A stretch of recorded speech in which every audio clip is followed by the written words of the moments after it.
દમણ પોલીસની જબરજસ્ત કાર્યવાહી, વીમા પોલિસીના નામે છેતરપિંડી કરતી દિલ્હીની સાયબર ગેંગનો પર્દાફાશ, 2 ઝડપાયા. દમણના કચીગામ પોલીસ મથકે આંતરરાજ્ય સાયબર ફ્રોડ ગેંગનો પર્દાફાશ કરી દિલ્હીથી 2 મુખ્ય આરોપીઓની ધરપકડ કરી છે.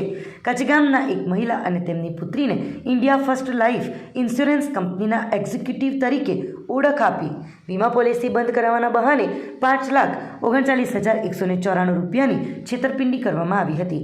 આ મામલે કચીગામ પોલીસ મથકમાં BNSની અલગ અલગ કલમો હેઠળ ગુનો નોંધવામાં આવ્યો હતો. આ ગેંગની મોડસ ઓપરેન્ડી ખૂબ જ વ્યવસ્થિત હતી, જેમાં આરોપીઓ માર્ચ અને મે 2026 વચ્ચે અજાણ્યા નંબર પરથી ફોન કરી વિશ્વાસ કેળવતા અને ત્યારબાદ ઓનલાઈન પેમેન્ટ લિંક મોકલી પૈસા ટ્રાન્સફર કરાવી ફોન સ્વિચ ઓફ કરી તમામ સંપર્ક તોડી નાખતા હતા.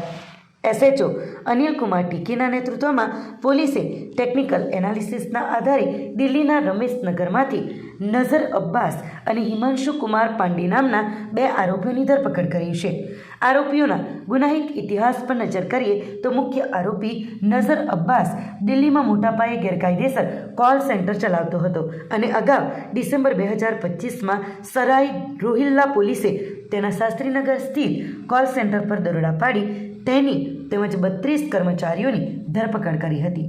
આ ઉપરાંત 5/6/2026ના રોજ ફરીથી સરાય રોહિલ્લા પોલીસે દરોડા પાડી તેના 20 કર્મચારીઓને ઝડપી લીધા હતા. પોલીસની આટલી કાર્યવાહીઓ છતાં તે અટક્યો ન હતો અને પોતાનું લોકેશન બદલીને રમેશનગરમાં અગાઉ પકડાયેલા સહ આરોપી હિમાંશુ કુમાર પાંડે સાથે મળીને ફરીથી નવું ફ્રોડ નેટવર્ક શરૂ કર્યું હતું.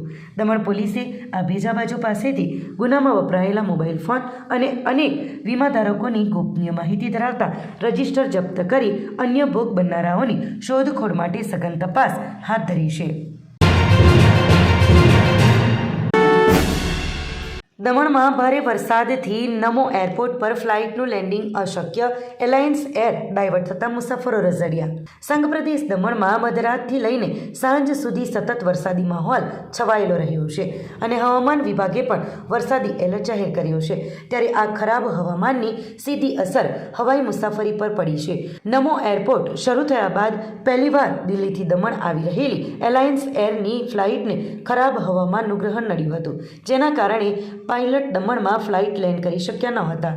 પરિસ્થિતિ વણસતા દિલ્હીથી દમણ આવતી આ ફ્લાઇટને સુરક્ષાના ભાગરૂપે મુંબઈ અને અમદાવાદ તરફ ડાયવર્ટ કરીને લેન્ડ કરવાની ફરજ પડી હતી. દમણ પહોંચવાની આશાએ બેઠેલા પ્રવાસીઓ અધવચ્ચે અટવાઈ ગયા હતા અને પહેલીવાર આ એરલાઇન્સમાં મુસાફરી કરી રહેલા લોકોને આ અણધારી ઘટનાથી અત્યંત કડવો અનુભવ થયો હતો. ફ્લાઇટ ડાયવર્ટ થયા બાદ સૌથી મોટી મુશ્કેલી એ ઊભી થઈ છે કે હવે અમદાવાદથી દમણ સુધી પહોંચવાનો મુસાફરી ખર્ચ પણ મુસાફરોએ જાતે જ ભોગવવો પડશે. દમણમાં મેઘમહેર યથાવત, હિલ સ્ટેશન જેવા માહોલ વચ્ચે 24 કલાકમાં 2.25 ઇંચ વરસાદ ખાબક્યો. સંઘ પ્રદેશ દમણમાં વરસાદની હેલી યથાવત રહેતા અને સતત ધીમી ધારે વરસી રહેલા વરસાદના કારણે વાતાવરણમાં વ્યાપક ઠંડક પ્રસરી ગઈ છે, જેનાથી સમગ્ર પ્રદેશમાં હિલ સ્ટેશન જેવો આહલાદક માહોલ સર્જાયો છે. છેલ્લા 24 કલાક દરમિયાન દમણમાં કુલ 2.25 ઇંચ જેટલો વરસાદ નોંધાયો છે, જેમાં સોમવારે સવારે 8થી સાંજે 5 વાગ્યા સુધીના સમયગાળામાં 1.95 ઇંચ વરસાદ વરસી જતાં નીચાણવાળા વિસ્તારો, નાની મોટી શેરીઓ અને મહોલ્લાના રસ્તાઓ પર પાણી ફરી વળ્યા હતા. પરિણામે સ્થાનિક લોકોને અવરજવરમાં ભારે હાલાકી વેઠવાનો વારો આવ્યો હતો. આમ છતાં આ સમયસર વરસેલા વરસાદને કારણે સુકાઈ રહેલા ડાંગરના પાકને અચાનક નવજીવન મળ્યું છે, જેને પગલે ધરતીપુત્રોમાં ખુશીની લહેર દોડી ગઈ છે અને ખેડૂત આલમમાં ભારે આનંદનો માહોલ જોવા મળી રહ્યો છે. વલસાડ સુગર ફેક્ટરી નજીક હિટ એન્ડ રન, બાઇકને ટ્રકની ટક્કર, 2 યુવકોના મોત, અન્ય એક ગંભીર રીતે ઇજાગ્રસ્ત. વલસાડ સુગર ફેક્ટરી નજીક રવિવારે મોડી રાત્રે ગમખ્વાર માર્ગ અકસ્માત સર્જાયો હતો. એક અજાણ્યા ટ્રક ચાલકે બાઇકને પાછળથી ટક્કર મારતા બાઇક પર સવાર 2 યુવકોના ઘટના સ્થળે જ કરુણ મોત નીપજ્યા હતા. આ ઘટનામાં અન્ય એક યુવક ગંભીર રીતે ઇજાગ્રસ્ત થયો છે. પ્રાથમિક માહિતી મુજબ સ્પ્લેન્ડર બાઇક નંબર GJ05LT 7059 પર ટ્રિપલ સવાર યુવાનો પસાર પસાર થઈ રહ્યા હતા તે સમયે પૂર ઝડપે અને બેદરકારીપૂર્વક આવી રહેલા અજાણ્યા ટ્રકે પાછળથી ટક્કર મારી હતી. આ ભયાનક ટક્કરના કારણે અમન મિશ્રા અને રણજીત વર્મા નામના યુવકો ટ્રકની અડફેટે આવી જતા ઘટના સ્થળે જ મૃત્યુ પામ્યા હતા. જ્યારે રવિકુમાર ગંભીર રીતે ઇજાગ્રસ્ત થતાં તેમને તાત્કાલિક સારવાર માટે હોસ્પિટલમાં ખસેડવામાં આવ્યા છે. આ ઘટનાને પગલે સમગ્ર વિસ્તારમાં શોકની લાગણી પ્રસરી ગઈ છે. અકસ્માત સર્જ્યા બાદ ટ્રક ચાલક વાહન સાથે સ્થળ પરથી ફરાર થઈ ગયો હતો. વલસાડ રૂરલ પોલીસ સ્ટેશનમાં અજાણ્યા ટ્રક ચાલક વિરુદ્ધ ભારતીય ન્યાય સંહિતા BNS તથા મોટર વ્હીકલ એક્ટની વિવિધ કલમો હેઠળ ગુનો નોંધી વધુ તપાસ હાથ ધરવામાં આવી છે. પોલીસે ફરાર ટ્રક અને તેના ચાલકને શોધવા માટે કાર્યવાહી શરૂ કરી છે. સેલવાસમાં રખડતા પશુઓનો આતંક, રસ્તાઓ બન્યા રખડતા ઢોરોનો અડ્ડો. પાલિકા શું કોઈ મોટી દુર્ઘટનાની રાહ જોઈ રહી છે? સેલવાસ શહેરના માર્ગ પર આજકાલ રખડતા પશુઓનો આતંક ચરમસીમાએ પહોંચી ગયો છે. વાહન ચાલકો માટે આ પશુઓ જાણે સાક્ષાત મોત બનીને ઘૂમી રહ્યા છે. શહેરના મુખ્ય માર્ગો હવે રખડતા ઢોરોના કાયમી અડ્ડામાં ફેરવાઈ ગયા છે, જેના કારણે રોજે રોજ ગંભીર માર્ગ અકસ્માતનો ખતરો તોડાઈ રહ્યો છે. ખાસ કરીને નરોલી 4 રસ્તા, રિંગ રોડ, યાત્રી નિવાસ, ST ડેપો, બાવીસા આંબલી 4 રસ્તા સહિતના અનેક વિસ્તારોમાં રસ્તાની બરોબર વચ્ચે અડીંગો જમાવીને બેઠેલા પશુઓના કારણે ટ્રાફિક જામ અને વાહન ચાલકોને ભારે હાલાકીનો સામનો કરવો પડી રહ્યો છે. રિંગ રોડ બ્રિજ નીચે આવેલા સ્પોર્ટ્સ કોમ્પ્લેક્સ આસપાસ પણ પશુઓ ખુલ્લે આમ ફરતા જોવા મળે છે, જે ભારે આશ્ચર્યજનક છે. રસ્તા પર અચાનક આવી જતા 10 થી 15 પશુઓના ઝુંડના કારણે રાત્રિ તેમજ દિવસ દરમિયાન અકસ્માતની સંખ્યામાં પણ નોંધપાત્ર વધારો થયો છે. નગરપાલિકાની કામગીરી સામે હવે સ્થાનિક લોકો દ્વારા ગંભીર સવાલો ઉઠાવવામાં આવી રહ્યા છે.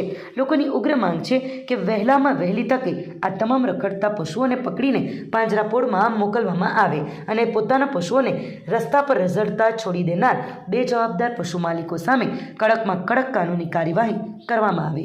રોડ પરથી પસાર થતી નાની કારથી લઈને મોટા ટ્રક સુધીના તમામ વાહનોને આ પશુઓના કારણે ફરજિયાત બ્રેક મારવી પડે છે. ત્યારે હવે સમગ્ર શહેરમાં એક જ સવાલ ગુંજી રહ્યો છે કે શું નગરપાલિકા ખરેખર કોઈ મોટા જીવલેણ અકસ્માતની જ રાહ જોઈ રહી છે? વાપી મહાનગરપાલિકામાં રાજકીય ભૂકંપ, બોગસ ડોક્યુમેન્ટના આધારે ચૂંટણી જીતનાર 2 BJP કોર્પોરેટરો વિરુદ્ધ કોર્ટમાં ફરિયાદ.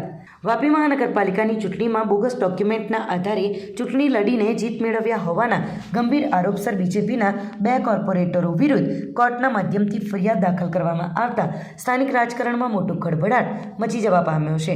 વાપી મહાનગરપાલિકાના વોર્ડ નંબર 3ના કોર્પોરેટરો શમસુદ્દીન ચૌધરી અને સુનિતા તિવારી સામે આ જ વોર્ડમાંથી કોંગ્રેસ વતી ચૂંટણી લડેલા ઉમેદવારે આ સનસનીખેજ ફરિયાદ નોંધાવી છે. આ ફરિયાદમાં આક્ષેપ કરવામાં આવ્યો છે કે આ બંને ઉમેદવારોએ નકલી લિવિંગ શર્ટી જેવા અત્યંત મહત્વના અને ખોટા ડોક્યુમેન્ટ ચૂંટણી પંચમાં રજૂ કર્યા હતા અને ચૂંટણી પંચને ગેરમાર્ગે દોરીને ચૂંટણી પ્રક્રિયામાં ભાગ લઈ જીત હાંસલ કરી હતી. આ ગંભીર ગેરરીતિ અને કૌભાંડનો પર્દાફાશ થતાં હવે બંને કોર્પોરેટરોનું સભ્યપદ તાત્કાલિક રદ થાય તેવી ઉગ્ર માંગ ઉઠવા પામી છે. આ ઉપરાંત કોંગ્રેસ દ્વારા ચૂંટણી પંચ સમક્ષ માંગ કરવામાં આવી છે કે આ પ્રકારના બોગસ દસ્તાવેજો રજૂ કરી લોકશાહીની પ્રક્રિયા સાથે ચેડા કરનાર બંને સભ્યો સામે કડક અને દાખલારૂપ કાર્યવાહી કરવામાં આવે.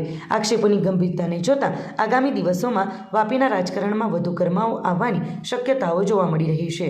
નોમિનેશન ફાઇલ કરવામાં આવેલું હતું ત્યારે સમસુ દ્વારા નોમિનેશન ફાઇલ કરવામાં આવેલું હતું ત્યારે એમના દ્વારા એવું જણાવવામાં આવ્યું હતું કે એમને ધોરણ 5 સુધી 2007 સુધી હિન્દી વિદ્યા મંદિર સ્કૂલમાં અભ્યાસ કરેલો છે, પરંતુ એમના ડોક્યુમેન્ટો જોતા અને બીજા ડોક્યુમેન્ટ કાઢાવતા ફરિયાદીને એવું જાણ થઈ કે આ જે શમસુદ્દીન નુરુદ્દીન ચૌધરી છે એ ધોરણ 5 સુધી નહીં ધોરણ 10 સુધી સેન્ટ ઝેવિયર સ્કૂલ છરવાડા ખાતે અભ્યાસ કરેલ છે 1 થી 10 સુધીમાં, અને એમની જન્મ તારીખ છે 13/11/1998 અને જેના પ્રમાણે એની ઉંમર 4 વર્ષ ઓછી હતી. અને આ 4 વર્ષની જે મતભેદો છે એ 2015ની જે ઇલેક્શન હતી જેમાં આ શમસુદ્દીન દ્વારા વાપી ચીરીમાં સભ્ય તરીકે વોર્ડ નંબર 2 માં જ્યારે ઇલેક્શન લડવામાં આવ્યું હતું ત્યારે એની ઉંમર માઇનર હતી.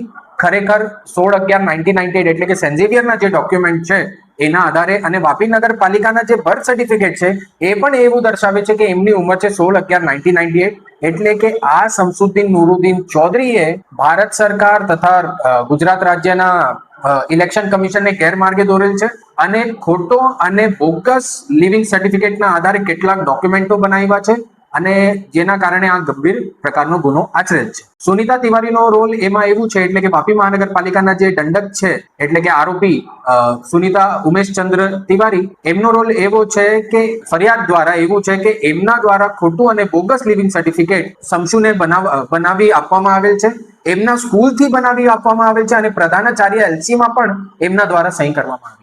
વોર્ડ નંબર 3 ની અંદર બે ઉમેદવાર શમશુદ્દીન અને સુનિતા તિવારી, આ બંને જણે ઉમેદવારી કરી હતી અને બંને જીતેલા હતા. પણ જે એમણે ફોર્મ ભરતી વખતે જે બી ડોક્યુમેન્ટ રજૂ કરેલા છે એ તમામે તમામ ડોક્યુમેન્ટ્સ બોગસ છે.